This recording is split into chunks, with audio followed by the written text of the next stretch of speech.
Hey everyone, I'm back at it again with another analysis. Sorry this video took a while to upload. I would have preferred to upload it quicker, but I've been really busy. Anyway, today's analysis is on Wreckless Driver. I don't have much to say about that, so let's just get started. First of all, I just want to say, after watching this episode, I've never felt more humbled. Basically, I was very loud and proud about the theory that aglae is lila. It was one of the biggest ideas I talked about in one of my videos, and I was a really firm believer in it. But after this episode, it's pretty much been confirmed that the theory isn't true. So I'm definitely a little embarrassed about that. But honestly, I still think the theory made sense. There were a lot of parallels between lila and aglae, so it wasn't exactly far-fetched. At least now I can look back and laugh at my old theories from before the whole season came out. Before I move on from this though, I want to talk about the fact that even after this episode came out, I've still been seeing a lot of people saying that aglae is lila. If it's revealed that aglae is lila after this, I don't know, I feel like that would be really whack. But after this episode, I really don't think aglae is lila. In Wreckless Driver, we find out that aglae has actually been akumatized before, and because of that, she developed a fear of butterflies. It turns out she was one of the students from the same class as the main cast in the past. But when Hawkmoth began terrorizing Paris, she became too scared to go to school. She didn't return until after his defeat, unaware that someone new had gotten their hands on the butterfly Miraculous. But even after Monarch was gone, aglae realized she was still scared of being hurt by an akumatized villain and becoming one herself. That fear manifested as her phobia of butterflies. What makes her fear even sadder is that she actually used to like butterflies and biodiversity in general, but Hawkmoth made something she once liked into a source of fear.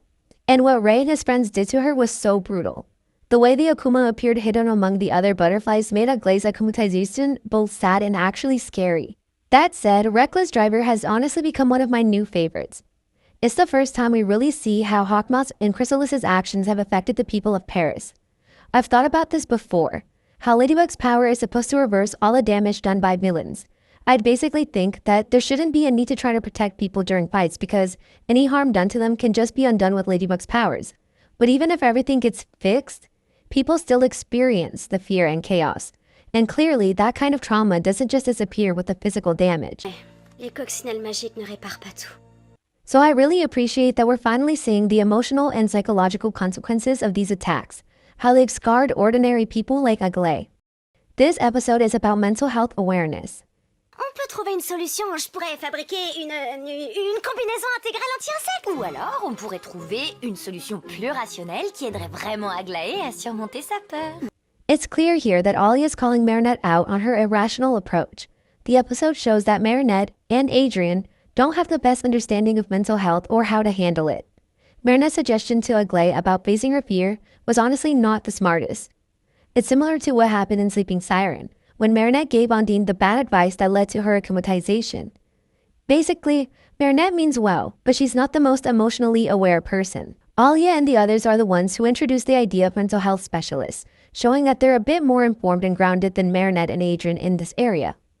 Through that, the episode highlights how important it is to seek help from professionals when you're struggling with certain issues. On top of that, we get a really nice moment of autistic representation when it's revealed that Max has autism. I love this addition. It helps introduce the topic of autism to kids who might not know much about it and promotes understanding and inclusivity. In the therapist's lobby, Adrien notices a magazine featuring his father on the cover being praised as a hero. He frowns and puts it away, which shows his hidden resentment. Later, Alia uses a maze as an analogy to explain how Marinette and therapy can help Adrien.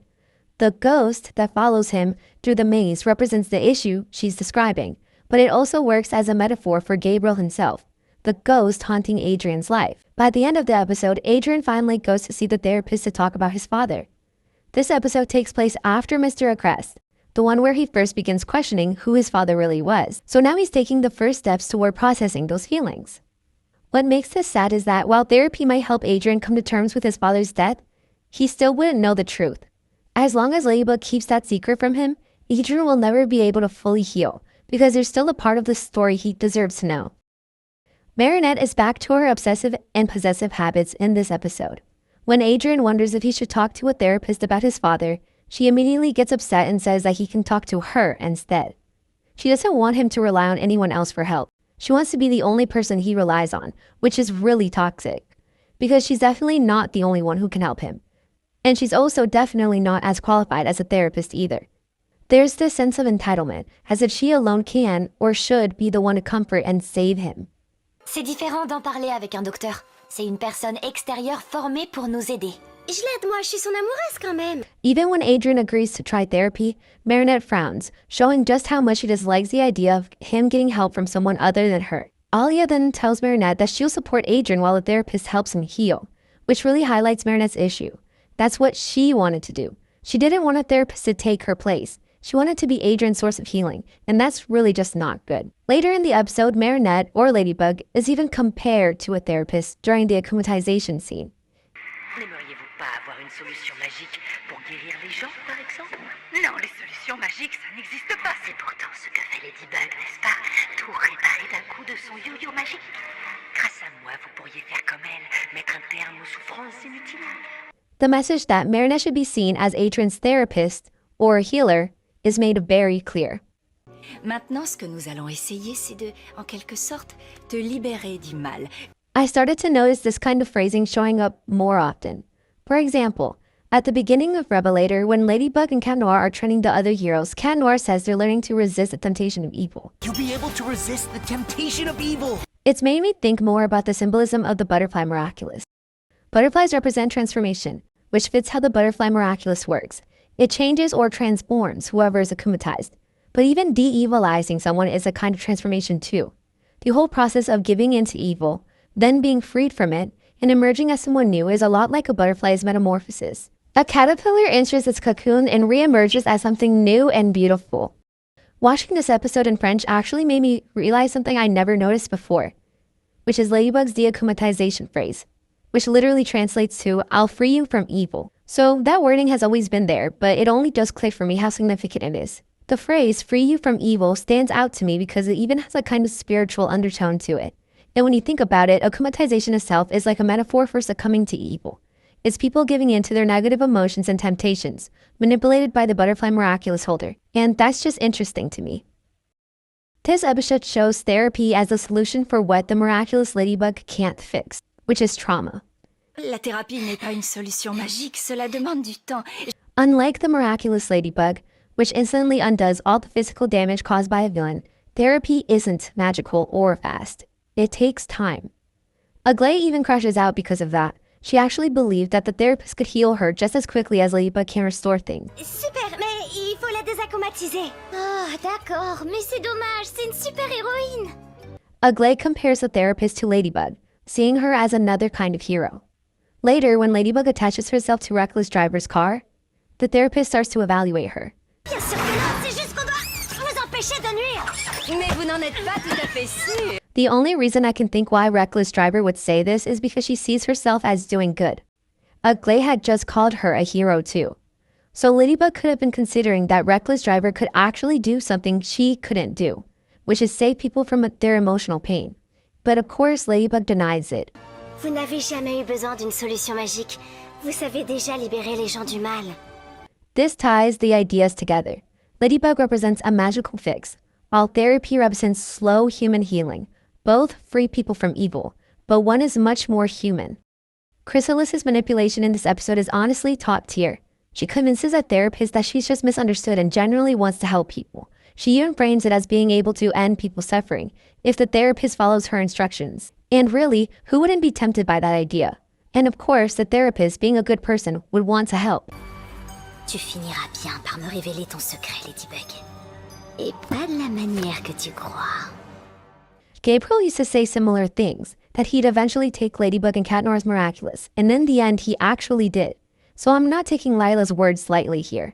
I'm pretty sure she will manage to make Ladybug reveal a secret at some point, whatever that may be. Whether she's referring to her identity or the truth about Monarch's real identity, I don't know. I think a minor message in this episode is that fear isn't always a bad thing. It can actually protect you from danger. Fear is what keeps you from taking reckless risks. Pas besoin de précaution, chat noir. J'avais la phobie des voitures, mais c'est terminé. Il faut pas rester là, monsieur. Mais pourquoi ça? C'est là qu'il y a plus de soleil. C'est aussi là qu'il y a le plus de voitures. Bon, c'est pas grave. Les conducteurs ont des yeux. Ils vont m'éviter. Désolé, mais je ne vous laisse pas prendre ce risque. At first, this idea might seem a little contradictory to the episode's main message about overcoming fear, but I think there's an even deeper meaning to it. It's basically telling us that emotions, no matter how distressing they are, exist for a reason. There's a purpose behind every feeling. Fear helps keep you safe, sadness helps you grow, and so on. La peur, ça peut être une bonne chose. Ça nous invite à être prudents, à ne pas nous mettre en danger. So rather than seeing emotions as something to get rid of, the episode suggests that understanding and accepting them is what helps you manage them.